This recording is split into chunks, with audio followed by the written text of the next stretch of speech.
구약성경 1243페이지 다니엘 6장 19절에서 28절까지의 말씀을 전재우 장로는 유종호 안수 집사님이 봉독해 주시겠습니다. 이튿날에 왕이 새벽에 일어나 급히 사자굴로 가서 다니엘이 든 구울에 가까이 이르러서 슬피 소리질러 다니엘에게 묻되 살아계시는 하나님의 종 다니엘아, 내가 항상 섬기는 내 하나님이 사자들에게서 능히 너를 구원하셨느니라 하니라. 다니엘이 왕에게 아뢰되 왕이여 원하건대 왕은 만수무강하옵소서. 나의 하나님이 이미 그의 천사를 보내어 사자들의 입을 봉하셨으므로 사자들이 나를 상해하지 못하였사오니 이는 나의 무죄함이 그 앞에 명백하며 또 왕이여 나는 왕에게도 해를 끼치 아니하였나이다 하니라. 왕이 심히 기뻐서 명하여 다니엘을 굴에서 올리라 하며 그들이 다니엘을 굴에서 올린적 그의 몸이 조금도 상하지 아니하였으니 이는 그가 자기의 하나님을 믿었음이니더라. 왕이 말하여 다니엘을 참수한 사람들을 끌어오게 하고 그들을 그들의 처자들과 함께 사자굴에 던져 넣게 하였더니 그들이 굴 바닥에 닿기도 전에 사자들이 곧 그들을 움켜서 그 뼈까지 부셔뜨리니라. 이에 다리오 왕이 온 땅에 있는 모든 백성과 나라들과 언어가 다른 모든 사람에게 조서를 내려 이르되 원하건대 너희에게 큰 평강이 있을지어다. 내가 이제 조서를 내리노니 내 나라 관할 아래에 있는 사람들은 다 다니엘의 하나님 앞에서 떨며 두려워할지니 그는 살아계시는 하나님이시요 영원히 변하지 않으실 이시며 그의 나라는 멸망하지 아니할 것이요 그의 권세는 무궁할 것이며 그는 구원도 하시고 건져내시기도 하시며 하늘에서든지 땅에서든지 이적과 기사를 행하시는 이로써 다니엘을 구원하여 사자의 입에서 벗어나게 하였음이라 하였더라. 이 다니엘이 다리오 왕의 시대와 바사 사람 고레스 왕의 시대에 형통하였더라. 아멘. 제목을 따라합니다. 고난 중에 형통한 다니엘. 하나님은 고난 속에 형통의 씨앗을 담아 두십니다. 우리는 고난을 싫어합니다. 또 고난 없는 인생을 살고 싶습니다. 그런데 하나님은 이 성경적 형통은 고난을 통해 주어집니다. 하나님은 고난 속에 형통의 씨앗을 담아 두셨습니다. 고난이 없으면 형통도 없는 것입니다. 고난이 크면 형통도 큰 것입니다. 고난이 작으면 형통도 작은 것입니다.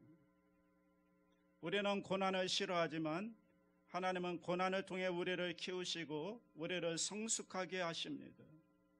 또 고난을 통해 우리를 낮추시고 마침내 축복하십니다. 다니엘의 이야기는 고난과 함께 시작합니다. 다니엘의 생애 가운데 고난이 없다면 다니엘의 이야기도 없는 것입니다. 아마 다니엘서도 쓰여지지 않았을 것입니다. 다니엘 1장은 바벨론의 느부갓네살 왕이 세계를 정복하고 다스리던 때에 예루살렘을 정복하고 거기에서 탁월했던 소년들을 데려다가 왕을 섬기게 하는 그런 이야기로 시작을 합니다. 다니엘 1장 3절로 4절에 보시면 왕이 황관장 아스부나스에게 말하여 이스라엘 자손 중에서 왕족과 귀족 몇 사람 곧 흠이 없고 용모가 아름다우며 모든 지혜를 통찰하며 지식에 통달하며 학문에 익숙하여 왕궁에 설만한 소년을 데려오게 하였고 그들에게 갈대아 사람의 학문과 언어를 가르치게 하였고. 소년들이죠. 소년들이 바벨론에 포로로 끌려온 것입니다. 바벨론에 공부하러 간 것도 아니고 유학을 간 것도 아니고 포로로 끌려간 것입니다. 포로로 끌려간다는 것은 정말 고통스러운 것입니다. 가족과 생이별을 해야 되고 또 쇠사슬에 매여서 먼 곳 바벨론까지 끌려가는 것입니다. 어쩌면 쇠사슬에 매인 소년들은 수레에 실어서 바벨론까지 데려왔을 것입니다.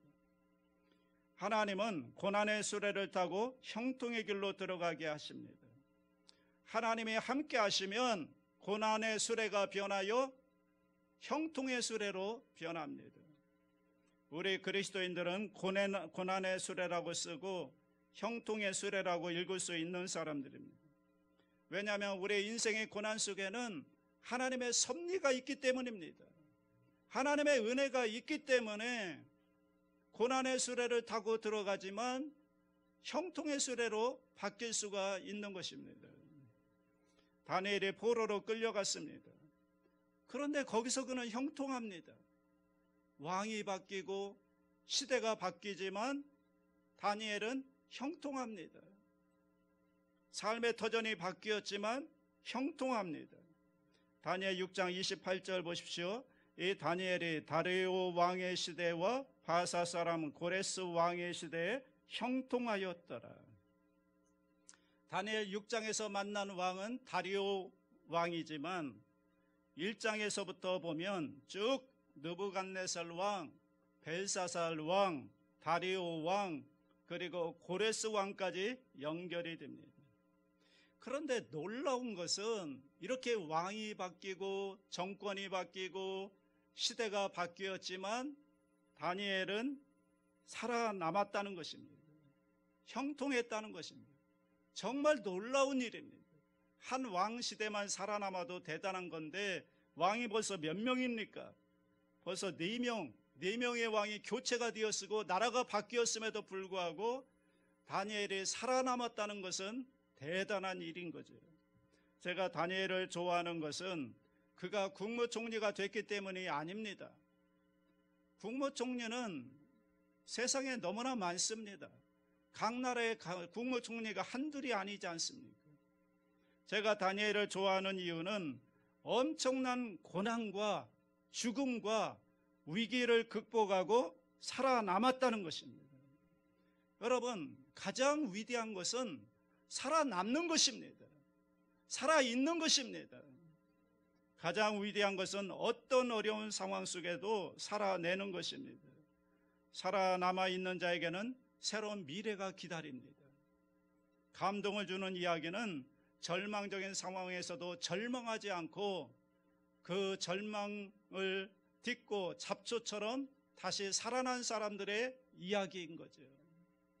저는 이번에 팬데믹을 통과하면서 살아남는다는 것이 얼마나 위대한 것인가를 알게 됩니다. 여러분, 살아남아 있어야 그 다음에 기회가 주어지는 것입니다. 미래가 주어지는 것입니다. 그러면 우리 가운데 어려움이 오고 고난이 오고 절망이 오지만 거기에 주저앉으면 안 됩니다. 어떻게 하든 살아남아야 합니다. 살아있어야 하나님의 기회를 얻을 수가 있습니다. 저는 다니엘을 통해서 인생을 배웠습니다. 인생이 무엇이냐? 인생은 어렵다는 것입니다. 고난이 수시로 찾아온다는 것입니다. 위기가 수시로 찾아오는 게 인생이라는 것입니다. 여러분, 바닥을 치는 것입니다. 사자굴에 떨어지기도 하고 포로로 끌려가기도 하는 게 인생인 것입니다. 여러분, 인생은 절대로 평안하지 않습니다. 반드시 고난이 때때로 찾아오는 것입니다. 하지만 하나님이 도와주시면 그 모든 것을 극복하고 살아남고 살아내고 그리고 형통하게 되는 것입니다. 가장 중요한 것은 성공이 아닙니다. 하나님의 뜻을 이루는 게 중요한 것입니다. 살아남아서 나만 잘 먹고 잘 사는 게 아니라 하나님의 뜻을 이루는 것이 위대한 삶인 것입니다. 어떻게 다니엘이 고난 중에도 형통할 수 있었을까요? 첫째로 하나님이 함께 하실 때 고난 중에도 형통할 수 있습니다. 어디에 있느냐보다 중요한 것은 누구와 함께 있느냐 하는 것입니다. 하나님께서 다니엘과 함께 하셨습니다. 그럼 하나님이 함께 하시게 되면 어떤 일이 전개될까요? 이게 중요한 거죠. 성경에 나타난 인물들을 연구해 보면 그 고난 중에도 형통한 사람 이야기가 많이 나오는데 그 형통한 사람들 가운데 하나님이 함께 하셨는데 하나님이 함께 하시면 어떤 일이 일어나는가? 그게 뭘까요? 첫째로 하나님이 낯선 만남을 통해 은혜를 베풀어 주십니다. 다니엘이 바벨론의 포로로 끌려갔는데 하나님이 함께 하셨습니다. 그런데 하나님께서 놀라운 축복을 주시는데 황관장, 내시 대장입니다. 황관장에게 은혜를 입게 하셨습니다. 다니엘 1장 9절 보십시오. 하나님이 다니엘로 하여금 황관장에게 은혜와 긍휼을 얻게 하신지라. 황관장은 모든 내시들의 장입니다. 고난을 통해서 낯선 땅에 갔는데 낯선 사람을 만났는데 그 만남이 축복된 만남이고 좋은 만남이었습니다. 은혜를 입는 만남이었습니다. 여러분, 하나님의 도우심이 사람을 통해 온다는 사실을 절대로 잊지 마시기 바랍니다. 하나님이 우리를 도와주시는데 그냥 하늘에서 하나님이 직접 도와주시기도 하지만 대부분의 경우는 사람을 통해서 우리를 도와주시는 것입니다. 하나님이 사람을 통해 우리를 보호하십니다. 우리를 축복해 주십니다. 우리에게 은혜를 베풀어 주십니다. 또 하나님이 만남을 통해서 새로운 문을 열어주시기도 하고 또 새로운 길을 열어주시기도 하는 것입니다. 절대로 여러분 만남을 소홀히 하면 안 되는 것입니다. 정탐꾼들이 여리고성의 정탐에 들어갔을 때 기생 라합을 만났습니다. 기생 라합이 그들을 보호해주고 그들을 숨겨주고 그래서 정탐을 성공적으로 마칠 수가 있었습니다. 나중에 이 기생 라합과 정탐꾼 중에 한 사람이 결혼해서 보아스를 낳게 되고 이 기생 라합을 축복하는 것을 보게 되는 것입니다. 그래서 우리는 사람을 함부로 대하면 안 되는 것입니다. 하나님께서 사람을 통해서 우리를 축복하시고 인도하시고 형통케 하시기 때문에 사람이 축복의 통로라는 사실을 아시고 여러분 사람과의 만남을 소중히 여기시기를 주님의 이름으로 축복합니다. 두 번째, 하나님의 믿음의 친구들을 통해 은혜를 베풀어 주십니다. 어디 있는지보다 더 중요한 것은 어떤 친구와 함께 하느냐는 것입니다. 다니엘의 곁에는 3명의 좋은 친구가 있었습니다. 다니엘 1장 6절입니다. 그들 가운데는 유다 자손 곧 다니엘과 하나냐와 미사엘과 아사랴가 있었더니. 놀라운 건 그들이 다 믿음이 좋았다는 거예요. 하나님을 잘 의지하는 세 친구였습니다. 어떻게 알 수 있죠? 그들의 이름을 보면 알 수가 있습니다. 다니엘의 이름은 하나님은 나의 재판장이시다라는 뜻입니다. 하나냐의 이름은 여호와는 은혜로우시다. 미사엘의 이름은 누가 하나님께 속하였는가. 아사랴의 이름은 여호와께서 도우신다라는 뜻입니다. 다니엘과 세 친구는 믿음이 좋았고 또 하나님 말씀에 순종하는 사람들이었기 때문에 그들이 뜻을 정하고 그 우상에게 드려진 왕의 음식을 먹지 않기로 결정합니다. 즉 하나님의 말씀을 따라 살기로 결단을 한 것입니다. 다니엘 1장 8절이죠. 다 같이 합니다. 다니엘은 뜻을 정하여 왕의 음식과 그가 마시는 포도주로 자기를 더럽히지 아니하리라 하고 자기를 더럽히지 아니하도록 황관장에게 구하니. 다니엘만 그런 게 아니라 다니엘과 함께 3명의 친구가 뜻을 정했다는 거예요. 하나님의 말씀대로 살기로 뜻을 정했다는 거예요. 우리가 어디 있느냐보다 누구를 의지하며 사느냐 또 무엇을 따라 사느냐가 굉장히 중요한데 다니엘과 세 친구는 하나님을 의지했고 하나님의 말씀을 따라 살기로 결단을 한 것입니다. 여러분, 하나님 말씀을 따라 사는 것은 모험이죠. 이렇게 뜻을 정하고 살면 죽을 수도 있잖아요. 그럼에도 불구하고 이들은 말씀을 따라 뜻을 정했습니다. 여러분, 놀라운 사실은 우리가 하나님의 말씀을 따라 살 때 당장은 위험해 보이고 손해보는 것 같지만 결국엔 이게 축복의 길이라는 거예요. 여러분, 말씀을 따라 사는 길이 사는 길이고 생명의 길이고 형통의 길임을 믿습니다. 우리 인생에서 좋은 친구, 좋은 멘토, 또 좋은 지도자를 만나는 것은 굉장한 축복입니다. 여러분이 지금 누구를 만나는가를 잘 보면 또 어떤 책을 주로 읽는가를 잘 보면 여러분의 미래를 짐작해 볼 수가 있습니다. 오늘 내가 어떤 친구를 만나서 교제하느냐, 어떤 지도자를 만나서 교제하고 있느냐에 따라서 우리의 미래에 엄청난 영향을 끼치는 것입니다. 그래서 잠언 27장 17절 보십시오. 철이 저를 날카롭게 하는 것 같이 사람의 그의 친구의 얼굴을 빛나게 하느니라.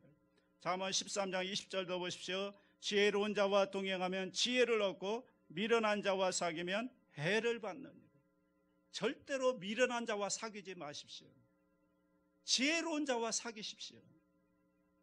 여러분, 새로운 만남, 좋은 만남을 기대하셔야 되고요. 또 우리 자신보다 조금 더 앞서가고 뭔가 좀 탁월하고 뭔가 좀 배울 게 있는 그런 사람을 만나서 교제해야지, 그래야 우리가 성장할 수가 있고 발전할 수가 있는 것입니다. 셋째로, 하나님이 교육을 통해 은혜를 베풀어 주신다는 겁니다. 하나님은 교육을 통해 평범한 사람을 위대한 사람으로 만드는 놀라운 계획을 가지고 계십니다. 놀라운 건 바벨론 사람들도 이 교육이 중요하다는 걸 알았다는 겁니다. 여러분, 세상 사람들도 교육이 얼마나 중요한지를 알아서 얼마나 교육에 투자를 많이 합니까? 교육이 중요한 것입니다. 평범한 사람을 위대한 사람으로 만드는 것은 교육에 있는 것입니다. 바벨론 왕은 이 지혜와 지식과 학문과 언어가 얼마나 중요한가를 알았습니다.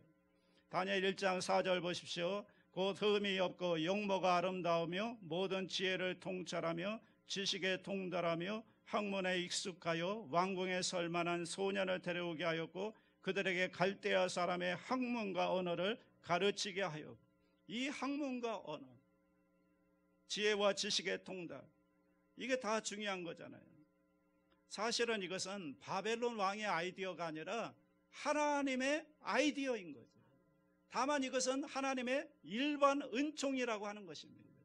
우리가 구원받는 것은 하나님의 특별 은총이고, 일반 은총은 뭐냐면 하나님을 믿는 사람이나 안 믿는 사람이나 똑같이 해를 비춰주고 똑같이 비를 내려주시는 하나님의 일반 은총인 것입니다.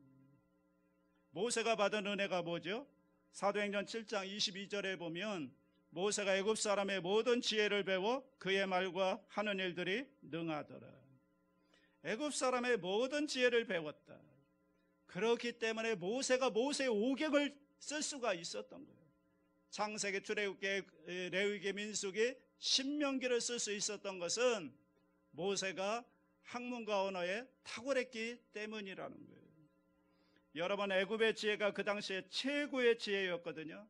피라미드를 만들고 또 요셉이 이 곡식을 저장했는데 7년 동안 저장했는데 이 곡식이 썩지 않았다는 것은 대단한 과학이죠. 대단한 기술인 거죠. 하나님께서 다니엘과 세 친구에게 학문을 주셨다고 했습니다. 다니엘 1장 17절 보십시오. 하나님이 이대의 소년에게 학문을 주시고 모든 서적을 깨닫게 하시고 지혜를 주셨으니 다니엘은 또 모든 환상과 꿈을 깨달아 알더라. 그러니까 우리가 세상 교육을 무시하면 안 됩니다.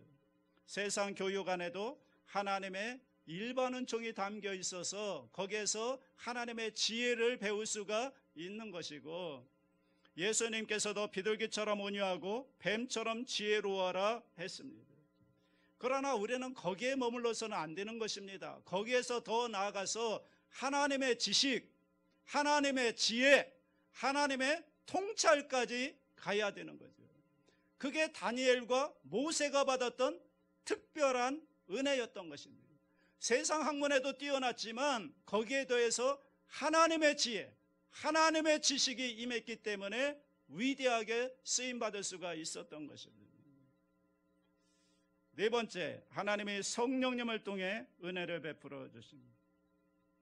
놀라운 사실은 다니엘 안에 하나님의 거룩한 영이 있었다는 것입니다. 이제 5장에 가면 벨사살 왕이 나오는데 성전에서 가져온 잔을 갖다가 술을 마시고 잔치를 베풀고 교만을 떱니다. 그런데 잔치를 한참 벌이고 있는데 갑자기 손가락 같은 것이 나타나서 벽에다 글씨를 쓰는 거예요. 이 왕이 혼비백산해요. 갑자기 손가락만 나타나가지고 글씨를 쓰니 얼마나 놀랐겠습니까? 그런데 알 수 없는 언어입니다. 무슨 뜻인지 모르겠다는 거죠. 그때 고민하는 왕을 보고 왕비가 다니엘을 청구하는 겁니다. 당신 아버지 때부터 있던 아주 지혜로운 사람이 있습니다. 그래서 다니엘을 청구해요. 다니엘 안에 이 왕비가 놀라운 건 다니엘 안에 거룩한 신이 있다는 것을 알았다는 거예요. 다니엘 5장 11절 12절 보십시오. 왕의 나라에 거룩한 신들의 영이 있는 사람이 있으니 곧 왕의 부친 때에 있던 자로서 명철과 총명과 지혜가 신들의 지혜와 같은 자니이다. 왕의 부친 느부갓네살 왕이 그를 세워 박수와 술객과 갈대아 술사와 점쟁이의 어른을 삼으셨으니 왕의 벨드사살이라 이름하는 이 다니엘은 마음이 민첩하고 지식과 청명이 있어 능히 꿈을 해석하며 은밀한 말을 밝히며 의문을 풀 수 있었나이다. 이제 다니엘을 부르소서 그리하시면 그가 그 해석을 알려 드리리이다 하니라. 성령이 그 안에 있었던 거죠. 그래서 14절에 보면 이렇게 말하죠. 내가 네게 대하여 들은즉 네 안에는 신들의 영이 있으므로 네가 명철과 총명과 비상한 지혜가 있다 하도다. 그러니까 다니엘이 성령 충만했다는 거예요. 그래서 비상한 지혜가 있었다는 거예요. 그래서 그 글씨를 해석할 수가 있었다는 거예요. 여러분, 세상의 지혜가 중요하지만 그것 가지고는 하나님의 뜻을 이룰 수가 없어요. 모세를 보세요. 모세가 애굽의 지혜와 학문이 뛰어났지만 그것 가지고 하나님의 일을 이룰 수가 없어요. 오히려 한 사람을 때려 죽여서 도망자가 된 것입니다. 그런데 그가 40년 후에 광야에서 성령을 받습니다. 떨기나무 앞에서 성령 충만을 체험합니다. 성령의 능력을 받고 그때 이제 모든 걸 뛰어넘습니다. 바로를 뛰어넘고 온 이스라엘 백성을 인도하는 위대한 지도자로 쓰임받게 됩니다. 다니엘도 마찬가지입니다. 성령이 충만했던 것입니다. 그래서 우리가 기도할 때, 특별히 자녀를 위해 기도할 때 성령 충만케 해달라고 기도해야 되는 것입니다. 여러분, 성령은 차원이 다른 것입니다. 세상의 모든 학문과 비교할 수 없는 하나님의 지혜의 영이신 것입니다. 성령을 받아야 되는 것입니다. 그래야 모든 걸 뛰어넘을 수가 있습니다. 둘째, 크게 두 번째, 하나님은 거룩한 습관을 통해 형통케 하십니다. 여러분, 나쁜 습관은 나쁜 결과를 만들고 좋은 습관은 좋은 결과를 낳습니다. 습관이 뭐죠? 예전에 하던 대로, 이게 습관입니다. 다니엘은 거룩한 습관, 좋은 습관이 있었던 것입니다. 다니엘서 6장에 보게 되면 이제 다리오 왕이 3명의 종려를 세웠는데 그 중에 다니엘의 마음이 총명하고 민첩하고 또 충성된 것을 알고 이 다니엘을 메대 나라의 제2인자로 세우려고 계획을 합니다. 그랬더니 이제 다른 관료들이 음모를 해가지고 다니엘을 죽이려고 하는 겁니다. 또 위기에 처합니다. 느부갓네살 왕 때도 죽을 뻔했는데 또 다리오 왕 때도 죽음의 위기를 맞이합니다. 다니엘의 삶을 추적해봐도 흠이 없습니다. 딱 한 가지, 하루에 3번씩 예루살렘을 향한 창문을 열어놓고 하루에 3번씩 기도하는 것밖에 없는 거예요. 그래서 왕께 조서를 하나 만들어 올립니다. 왕이 앞으로 30일 동안 왕 외에 어떤 신에게나 어떤 사람에게 무릎을 꿇고 구하면 사자굴에 집어 넣읍시다. 그렇게 조서를 써가지고 병개하지 아니하는 왕의 인장을 찍도록 했죠.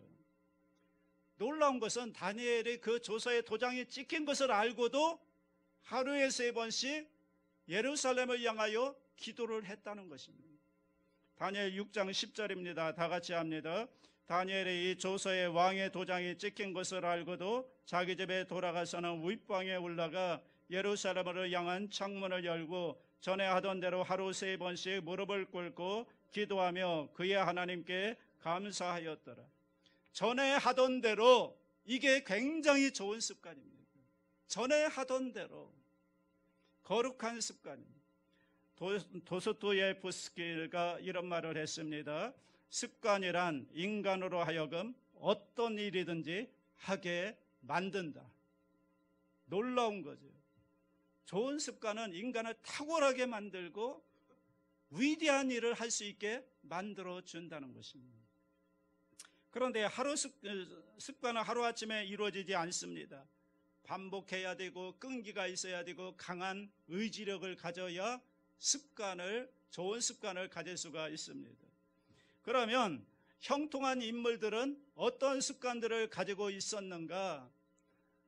다 말할 수는 없고 오늘 다니엘을 통해서 어떤 거룩한 습관을 가졌는가 좀 살펴보겠습니다. 첫째로 잘 적응하는 습관입니다. 포로로 끌려갔지만 그곳에 머물면서 최선을 다하는 것입니다. 요셉도 애굽의 종으로 팔려갔지만 거기에서 원망 불평하지 않고 거기에 잘 적응합니다. 최선을 다합니다. 그래서 형통하게 됩니다. 여러분, 적응력이 실력인 것입니다. 적응한다는 것은 삶의 여정 속에 하나님의 손길이 함께한다는 것을 믿는 거예요. 하나님의 섭리를 믿는 거예요. 내가 여기까지 끌려왔지만 여기에는 하나님의 뜻이 있고 하나님의 섭리가 있다는 걸 믿기 때문에 그곳에서도 잘 적응하면서 최선을 다하는 것이죠. 여러분, 잘 적응하는 사람의 특징이 뭐냐면 자족하는 겁니다. 불평하고 원망하는 게 아니라 감사하고 자족하는 거예요. 사도 바울 보십시오. 자족하잖아요. 감사하잖아요. 감옥에 갇혔어요. 거기에서도 감사해요. 자족해요. 그리고 거기에서 옥중서신을 써요. 그리고 거기에서 세계 복음화를 이루어요. 우리가 어디에 있는가가 중요한 게 아니라 누구와 함께하며 내가 어디에 있느냐보다 내가 지금 무엇을 하느냐가 중요한 거죠. 누구를 섬기냐가 더 중요한 거죠. 빌립보서 4장 11절 12절 다 같이 합니다. 내가 궁핍함으로 말하는 것이 아니니라. 어떠한 형편에든지 나는 자족하기를 배웠노니 나는 비천에 처할 줄도 알고 풍부에 처할 줄도 알아. 모든 일 곧 배부름과 배고픔과 풍부와 궁핍에도 처할 줄 아는 일체의 비결을 배웠노니. 어떤 형편에 처하든지 그곳에서 자족하기를 배웠다. 불평하고 원망하는 것이 아니라 감사하면서 그 자리에서 할 수 있는 최선을 다하는 것입니다. 그게 형통의 비결인 것입니다. 여러분, 거기 굵은 글씨 같이 읽어보겠습니다. 가장 부유한 사람은 자족할 줄 아는 사람입니다. 적응력이 탁월한 사람이 생존력이 탁월합니다. 적응력이 탁월한 사람은 어려운 환경 속에서도 기회를 찾아내는 사람입니다. 다니엘 보세요. 왕이 바뀌고 나라가 바뀌고 시대가 바뀌고 삶의 터전이 바뀌었음에도 불구하고 적응하잖아요. 거기에서 최선을 다하잖아요. 형통하잖아요. 놀라운 적응력이죠. 두 번째, 말씀을 따라 사는 습관입니다. 다니엘 6장 10절입니다. 예루살렘으로 향한 창문을 열고. 이게 무슨 말이냐면 이제 솔로몬이 성전을 건축한 다음에 하나님 앞에 봉헌 기도를 하잖아요. 솔로몬이 그때 기도할 때 이스라엘 백성들이 하나님 앞에 죄를 짓고 잘못해서 먼 나라에 끌려가거나 포로로 잡혀가면 그 먼 곳에서 예루살렘 성전을 향하여 기도하면 하나님이 응답해 주십시오. 그랬더니 하나님이 그렇게 하겠다고 약속을 하셨어요. 그래서 그 약속을 붙잡고 지금 바벨론의 포로로 끌려왔지만 예루살렘을 성전을 향한 창문을 열어놓고 하루에 3번씩 기도했던 거예요, 다니엘이. 그러니까 다니엘은 약속의 말씀을 붙잡았던 거죠. 말씀을 믿었던 거죠. 우리는 상황에 따라 사는 사람들이 아니라 우리는 말씀을 따라 사는 사람들인 줄 믿습니다. 우리는 환경에 따라 사는 사람들이 아니라 말씀을 붙잡고 그 말씀을 기준 삼아서 사는 사람들입니다. 여러분, 말씀을 붙잡으면 말씀이 우리를 붙잡아 주십니다. 여러분이 말씀을 지키면 말씀이 우리를 지켜줍니다. 믿으십시오. 말씀을 붙잡는 사람은 말씀이 그 사람을 붙잡아줘서 그의 인생을 책임져 주시는 것입니다.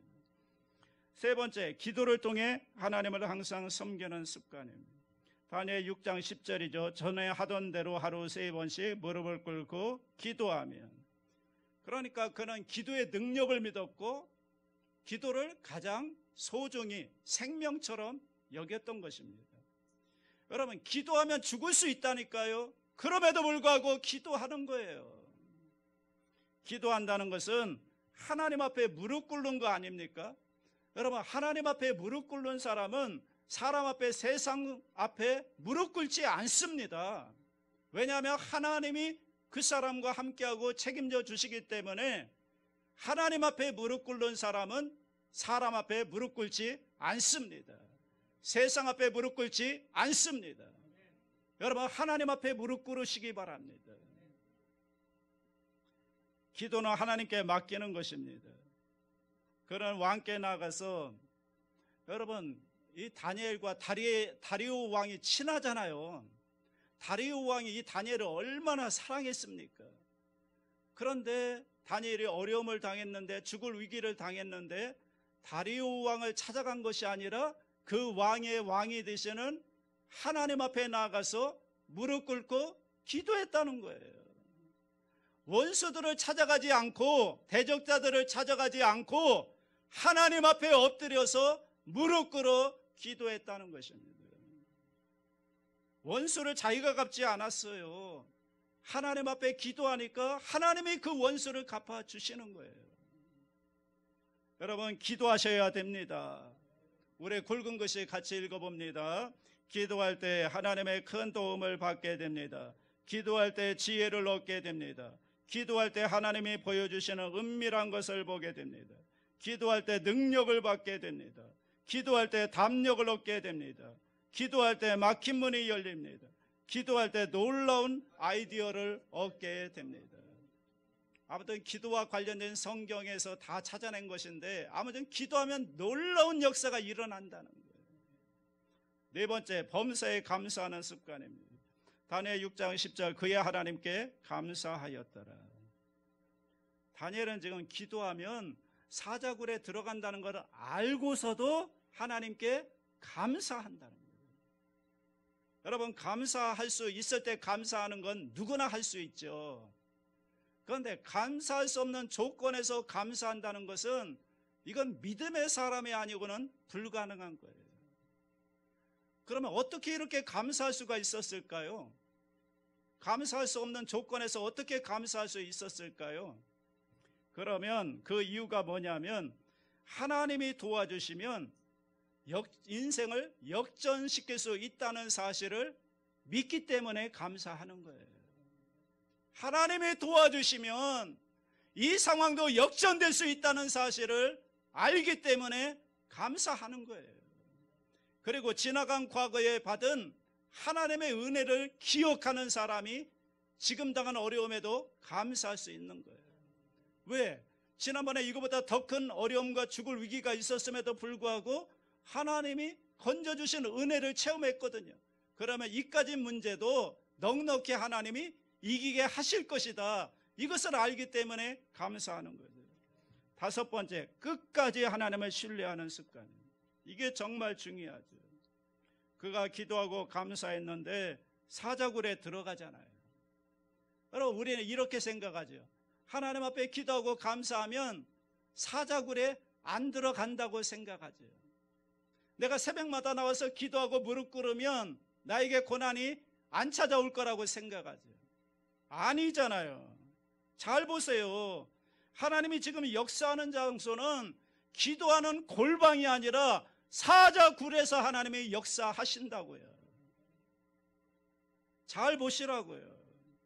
가보니까 천사가 와 있는 거죠. 우리가 그러니까 조심할 게 뭐냐면, 우리가 기도하고 봉사하고 헌금 많이 하면, 그리고 당장 어느 순간에 그것이 기도했는데도 당장 이루어지지 않는다고 여러분 조급해하고 원망하고 불평하면 안 된다고요. 조금 더 기다려 보시라고요. 조금 더 기도해 보시라고요. 하나님이 반드시 역사하시는 거죠. 끝까지 하나님을 신뢰하시기 바랍니다. 다니엘 6장 22절 23절 다 같이 합니다. 나의 하나님이 이미 그의 전사를 보내어 사자들의 입을 봉하셨으므로 사자들이 나를 상의하지 못하여 싸우니 이는 나의 무죄함이 그 앞에 명백함이오며 또 왕이여 나는 왕에게도 해를 끼치지 아니하였나이다 아니라 왕이 심히 기뻐서 명하여 다니엘을 굴에서 올리라 하며 그들이 다니엘을 굴에서 올린즉 그의 몸이 조금 더 상하지 아니하였으니 이는 그가 자기의 하나님을 믿었습니다. 다니엘은 끝까지 하나님을 믿었던 것입니다. 신뢰했던 것입니다.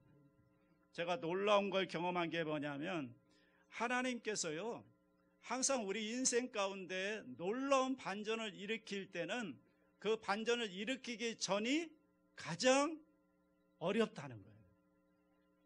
가장 어려운 순간에 하나님이 놀라운 반전의 역사를 일으키더라는 거예요. 그런데 그 어려운 순간을 넘으면 반전이 벌어지는 거죠. 임계점을 이루는 겁니다. 그래서 동트기 전이 가장 어둡다고 하잖아요. 가장 어려운 순간에 역전의 드라마가 이루어지는 것입니다. 창세기 1장 2절로 3절 보십시오. 땅이 혼돈하고 공허하며 흑암이 깊음 위에 있고 하나님의 영은 수면 위에 운행하시니라. 하나님이 이르시되 빛이 있으라 하시니 빛이 있어. 땅이 혼돈하고 공허하며 흑암이 깊음 위에 있을 그때에 하나님의 성령께서 역사하시더라는 거예요. 그러니까 지금 가장 어려운 순간을 맞이했다고 해서 여러분이 낙심하고 포기하면 안 됩니다. 그때 하나님 앞에 바라보고 하나님 앞에 기도하고 잠잠히 하나님을 신뢰하고 있으면 가장 어려울 그때에 하나님이 역전의 드라마를 만들어 주시는 것입니다.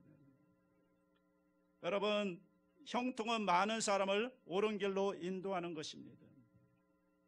여러분, 형통하는 사람의 이야기 속에는 항상 위기가 있고 갈등이 있고 음모가 있고 버림받음이 있고 거절이 있고 상실이 있고 악당들이 다 나타나잖아요.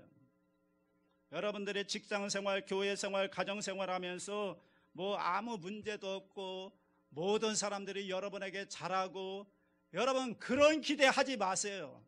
그건 잘못된 기대예요. 여러분 모든 사람이 여러분에게 잘할 거라고 생각하지 말라고요. 그러니까 여러분이 인생이 힘든 거예요. 제가 좋은 말로 할 때 빨리 깨달으시기 바랍니다. 여러분이 절대로 다 좋게 여러분 생각하지 않습니다. 여러분 다니엘 보세요. 흡이 없는 사람이에요. 그런데 얼마나 많은 사람들이 다니엘을 죽이려고 달려듭니까? 예수님은 모든 사람이 박수 쳤습니까?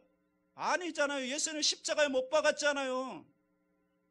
여러분 우리가 모든 사람을 기쁘게 하고 모든 사람에게 존경을 받고 이런 환상에서 벗어나야 인생이 편해지는 것입니다. 저도 처음에 목회할 때는 뭐 모든 사람들에게 존경을 받고 박수를 받고 이런 생각을 했었는데 아예 버려버렸어요. 여러분 지금은 안 그래요. 누가 뭐라고 그러면 뭐 당연하지 뭐 목사가 그런 소리 들어야지 뭐 그냥 넘어가는 거예요. 여러분 모든 사람이 박수 쳐줄 거라고 생각하지 말라고요. 그렇다고 그런 얘기를 여러분이 저에게 할 필요는 굳이 할 필요는 없습니다. 그냥 지나가는 겁니다. 그러면 왜 우리가 다니엘을 형통했다고 말할 수 있는가? 세 가지입니다. 첫째, 그는 장차 오실 예수님을 증거했기 때문입니다. 다니엘 7장 13절 다 같이 합니다. 내가 또 밤 환상 중에 보니 인자 같은 이가 하늘 구름을 타고 와서 옛적부터 항상 계신 이에게 나아가 그 앞으로 인도되며 장차 오실 예수님을 다니엘이 증거. 또한 영원한 하나님 나라를 증거했습니다. 다니엘 4장 3절입니다. 참으로 그도다 그의 이적이요 참으로 능하도다 그의 놀라운 일이요 그의 나라는 영원한 나라요 그의 통치는 대대에 이르르도다. 이게 다니엘이 직접 얘기한 게 아니라 느부갓네살 왕, 다리오 왕이 입을 통해서 하나님의 나라는 영원한 나라라고 증거하고 있는 것입니다. 또한 그가 많은 사람을 옳은 길로 인도한다는 거죠. 다니엘 12장 3절 시작. 지혜 있는 자는 궁창의 빛과 같이 빛날 것이요 많은 사람을 옳은 대로 돌아오게 한 자는 별과 같이 영원토록 빛나리라. 가만히 보니까 다 생명을 구원하는 거예요. 요셉도 형통한 사람이었는데 만민의 생명을 구원했죠. 예수님도 형통했는데 만민의 생명을 구원했죠. 다니엘도 많은 사람을 옳은 길로 인도하는 일에 쓰임받은 것입니다. 여러분, 이게 전도죠. 영혼을 구원하는 것보다 더 영광스럽고 더 기쁜 일은 없는 줄로 믿습니다. 여러분, 우리가 전도해야 되는 것입니다. 우리 교회가 전도해야 되는 것입니다. 여러분, 가족들을 전도할 뿐만 아니라 이웃들을 주님께로 인도해야 될 것입니다. 성도 여러분, 고난 중에 있다고 낙심하지 마십시오. 성경에 보세요. 형통한 사람들 보세요. 고난이 없는 사람이 누가 있었습니까? 다 형통한, 여러분 형통하기 원하면 사자굴에도 들어갈 줄 알아야 되는 거예요. 그게 형통한 사람이에요. 좋은 일만 있지 않아요. 오늘 이 말씀을 통해서 여러분 생애 가운데 고난이 있지만 고난을 통해서 형통하게 사는 놀라운 축복이 함께하기를 주님의 이름으로 축원합니다.